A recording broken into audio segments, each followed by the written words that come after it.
Eu vou tirar uma dúvida aqui. Esses dias aqui me tocou no coração, bem antes de eu vir, de tirar, assim, saber a opinião do senhor.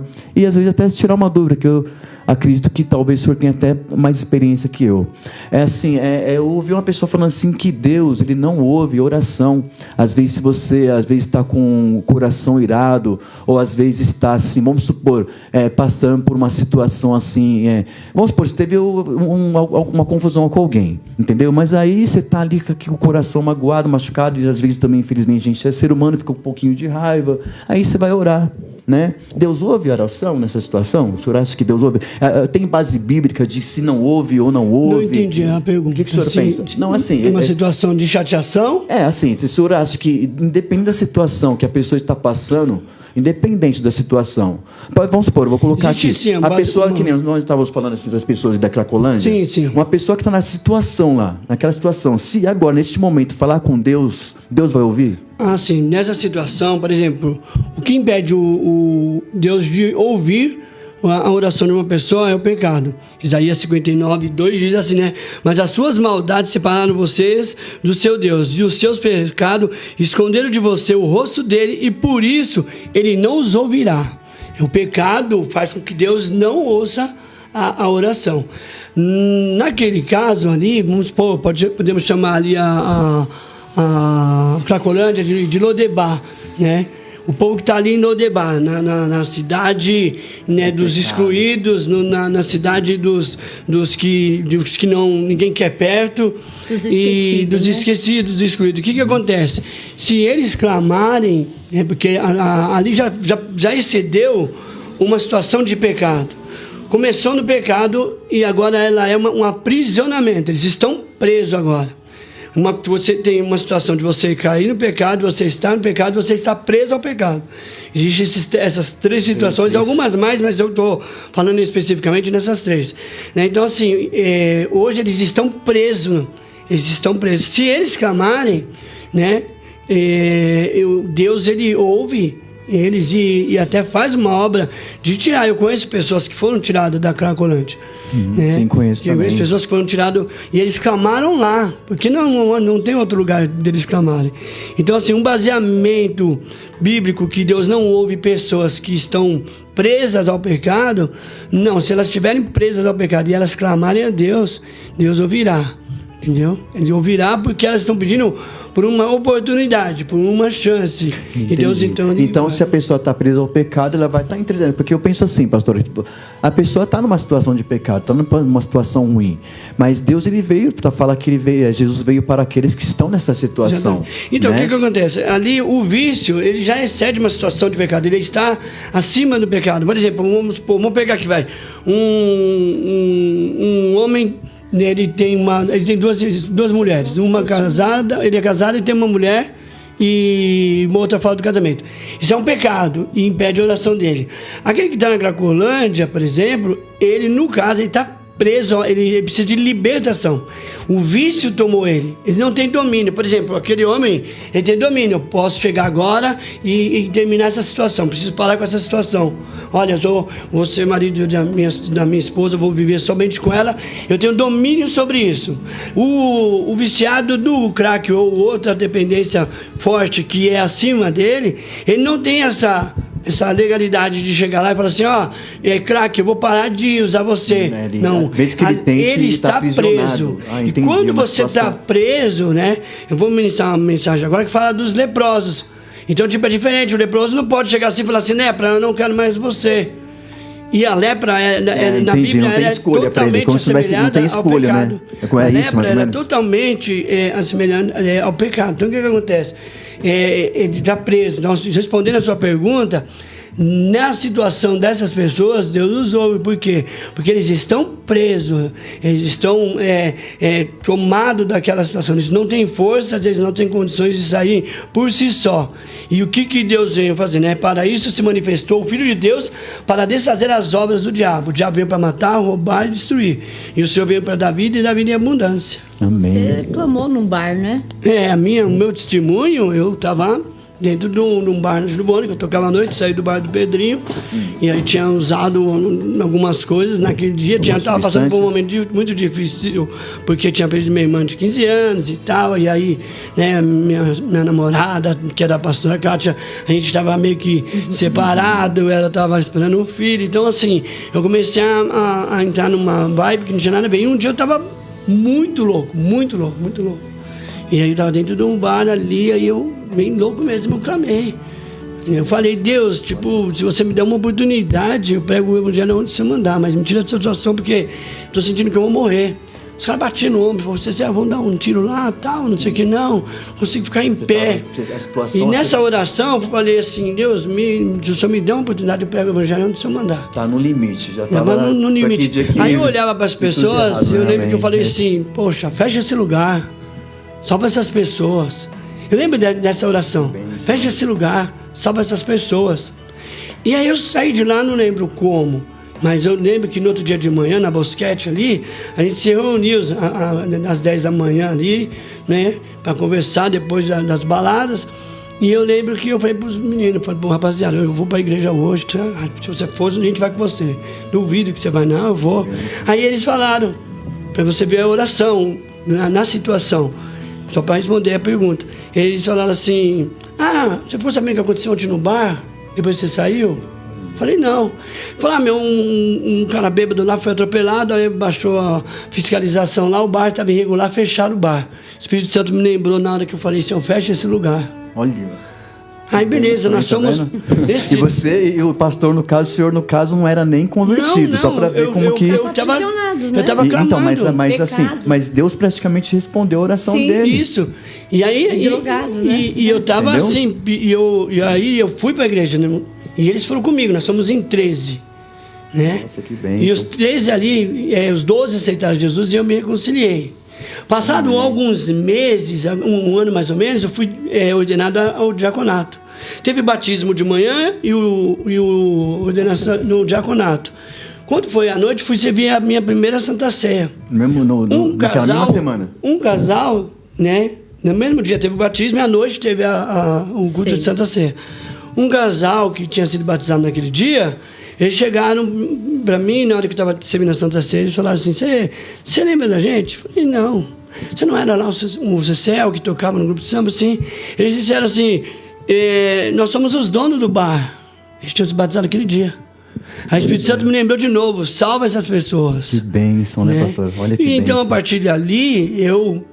virei missionário urbano, me formei em 2 escolas de missões urbanas, preguei o evangelho, temos experiências de ver Deus transformando punk, travestis, em outras situações, convertendo através do testemunho, do evangelismo que a gente tem. Glória a Deus. Estive no Complexo do Alemão, onde Deus nos coloca, a gente vai ministrando, mas Deus me ouviu nessa situação. Que bênção. Mas o diferenciando, tá? Aquele não é uma situação de pecado, aquilo é uma situação de aprisionamento. Sim. O pecado impede, sim. A Bíblia diz bem nítido aqui em Isaías, Deus não os ouvirá. Né? E eu acho assim, né, pastor, também, né, assim, a minha opinião, né, pastor e pastora, é assim, o Senhor ali entregou o seu coração, porque tem gente que praticamente, entre aspas, a gente percebe que não quer sair daquela situação. Então é diferente você querer sair e não querer isso. Também você reconhecer que você precisa de uma ajuda, que você tem um problema. Sim. Tem gente que está no problema, você fala, você tem um problema. Ele fala assim, não tenho, ok, estou bem, mas a pessoa não está bem. Sim. Entendeu? Mas para ela está bem. Então eu acredito assim também, a partir do momento que você está realmente ao ponto de realmente, você está desse jeito, já não quer mais, do jeito que o pastor estava ali, ele entregou o coração, já estava cansado daquela situação, já não queria mais, entendeu? Então é diferente, né? Eu acho que é diferente, a partir do momento que você orou nesse sentido, Deus ouvia até pelo caso que o Senhor estava numa situação de que acreditar naquele momento. Eu creio que Deus vai fazer. Exatamente. A partir do momento que você ora, você está acreditando. Tinha mais força para sair daquela situação. E foi instantâneo. E foi instantâneo, porque como era de verdade, por isso que eu digo, se ele estiver na Cracolândia, onde for, sabe, eu como missionário, eu fui entregar 10 mil Bíblias no maior ponto de prostituição da América Latina, que é em Campinas, não sei hoje, mas a prefeitura de lá tem até um deu nome, bairro, quando eu trabalhei em Campinas, eles falavam muito desse deu um bairro, né? Ela deu um bairro para a prostituição era tão grande que deu um bairro para eles trabalharem. Sim. E então, as poucas casas que tinha de família tinha que estar escrito, né? Casa de família.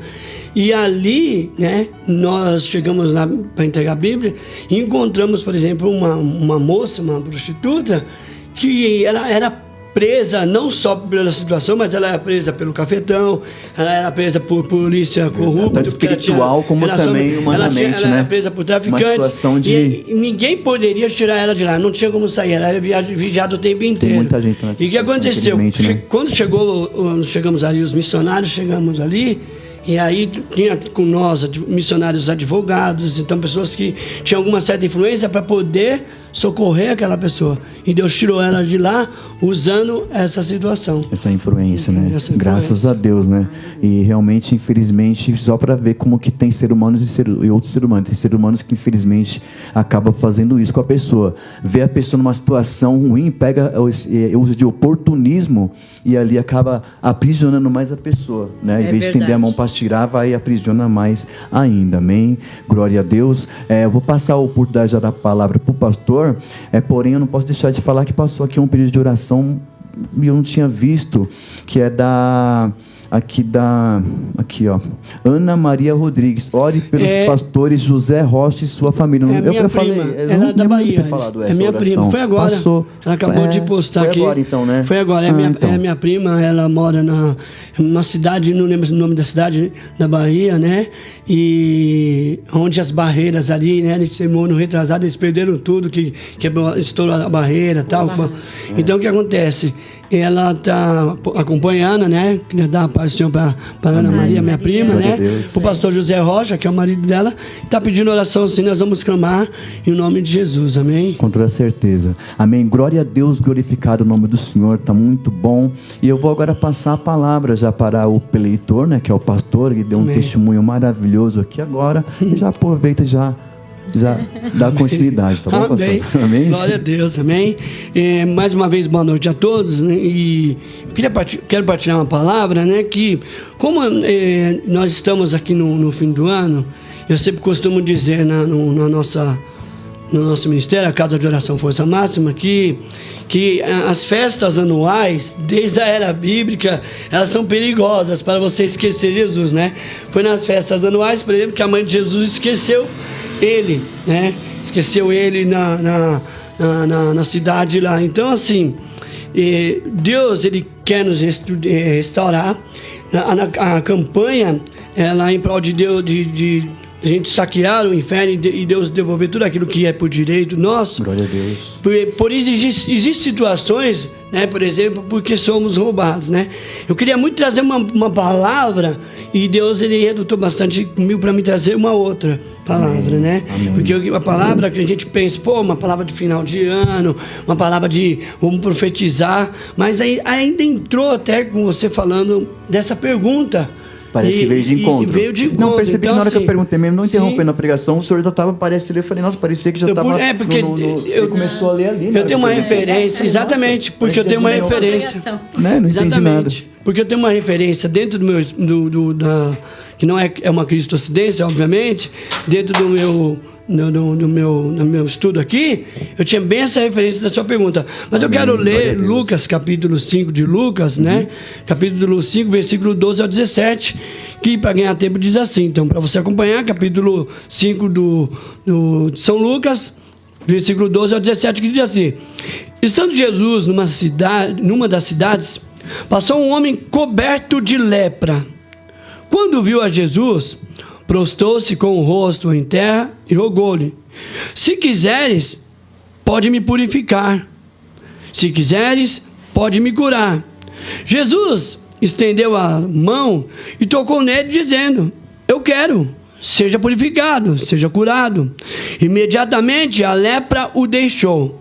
Então Jesus ordenou: não conte isso a ninguém, mas vá e mostre ao sacerdote e ofereça pela sua purificação o sacrifício que Moisés ordenou para que sirva de testemunho. Todavia, as notícias a respeito dele se espalharam ainda mais, de forma que multidões vinham para ouvi-lo, para serem curados de suas doenças. Mas Jesus retirava-se para lugares solitários e orava.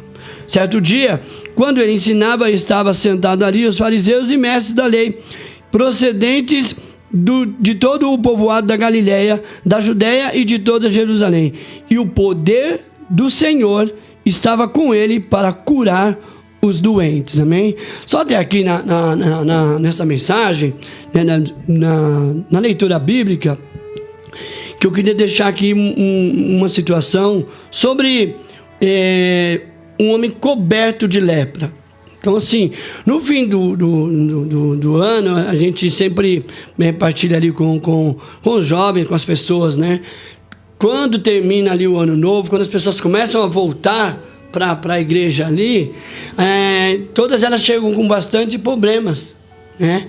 Elas chegam com bastante problemas, né? Chega e fala, pô, pastor, eu tô com um problema, eu fiz isso, eu fiz aquilo, eu acabei pecando, eu acabei fazendo certas coisas. Então a gente sempre orienta a tomar um certo cuidado, né? Então, assim, o livro de São Lucas, o doutor Lucas, né, o médico São Lucas, ele é o único que faz esse registro nos evangelhos, né? E não é por coincidência, e sim por ele ser médico, né? Ele disse, um homem coberto de lepra. E é aí que nós vamos entrar agora. Vamos entender, sabe? Vamos destacar na luz da palavra alguns pontos, sabe? Primeiro, a situação do doente no versículo 12. Está dizendo que ele está coberto de lepra. Segundo, o médico Lucas não era apenas, sabe, um homem, sabe? Ele era um médico, ele era um discípulo.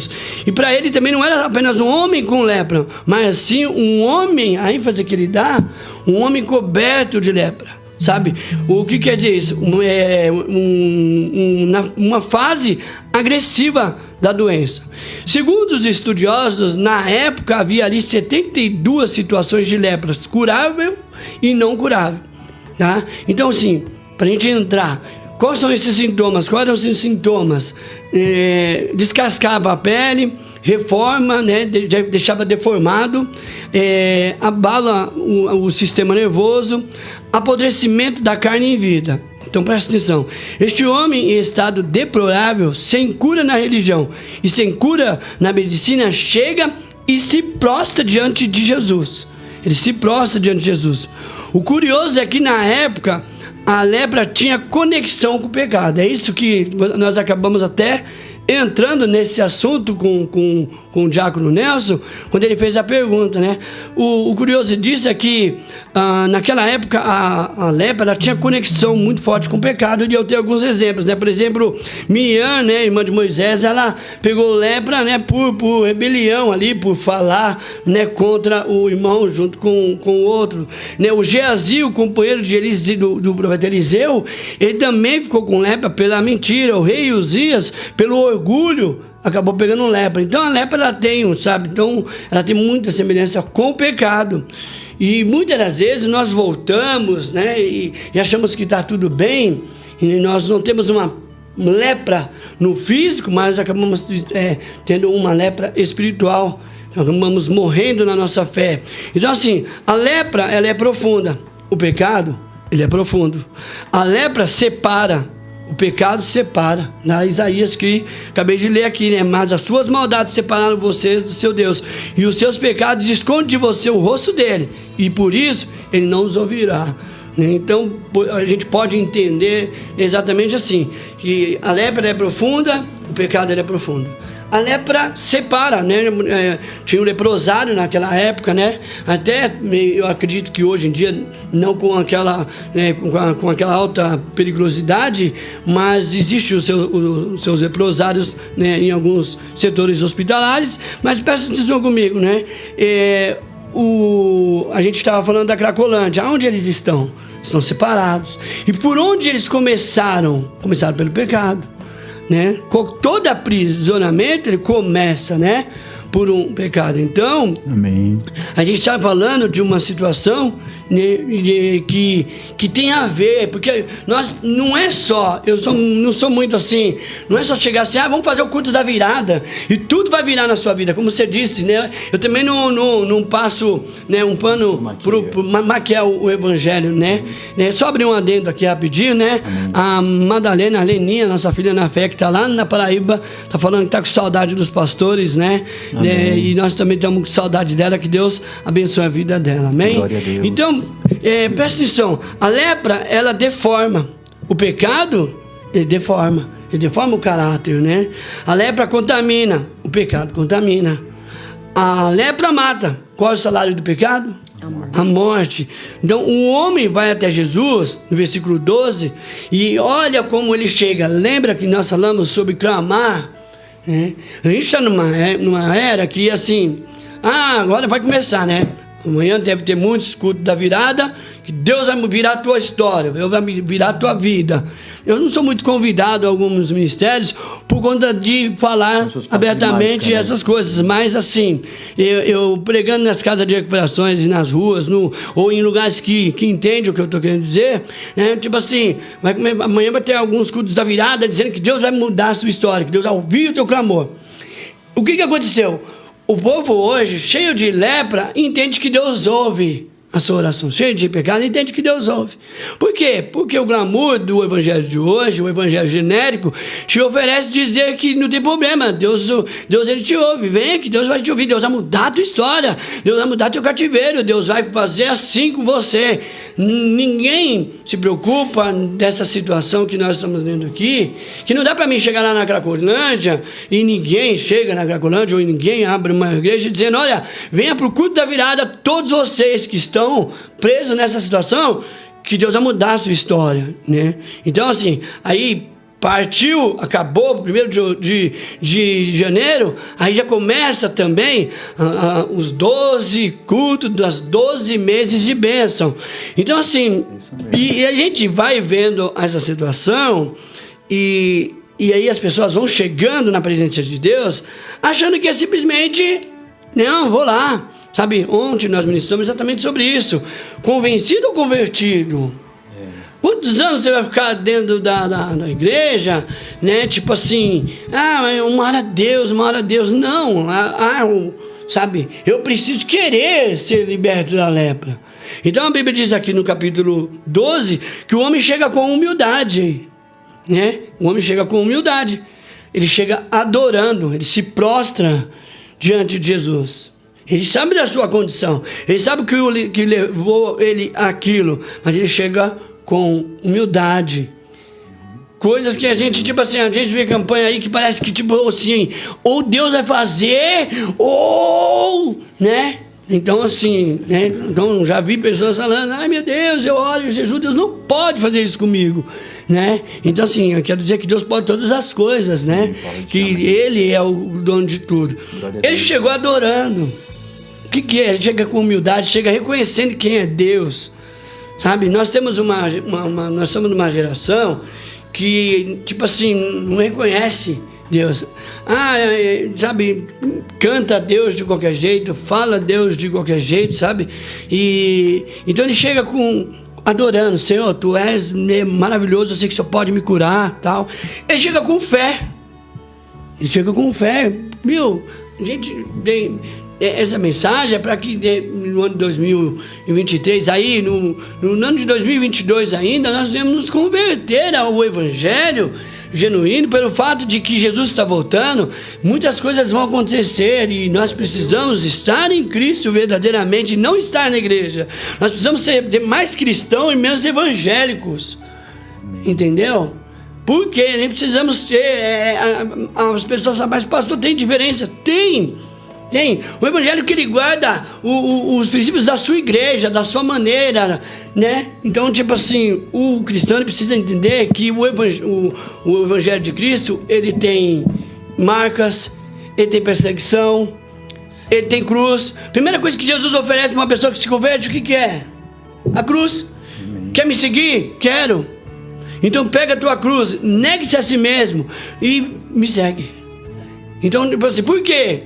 Porque o caminho é estreito, né? Porque o caminho é estreito. Então, tipo assim, mas por quê? Porque a porta não é larga, a porta também é estreita. Então, ele vem e ele dá um retorno para nós em todo o tempo com verdade. No evangélico, não.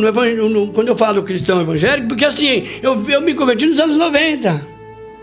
E eu vi muitos amigos meus que foram para a igreja na noite do rap, na noite do reggae, que foram para lá na noite da pizza, na noite da macarronada, entretenimento, encheram as pessoas de entretenimento, e quando o diabo chegou, quando chegou o tempo mau, as pessoas só tinham entretenimento, e o entretenimento acabou, o evento acabou.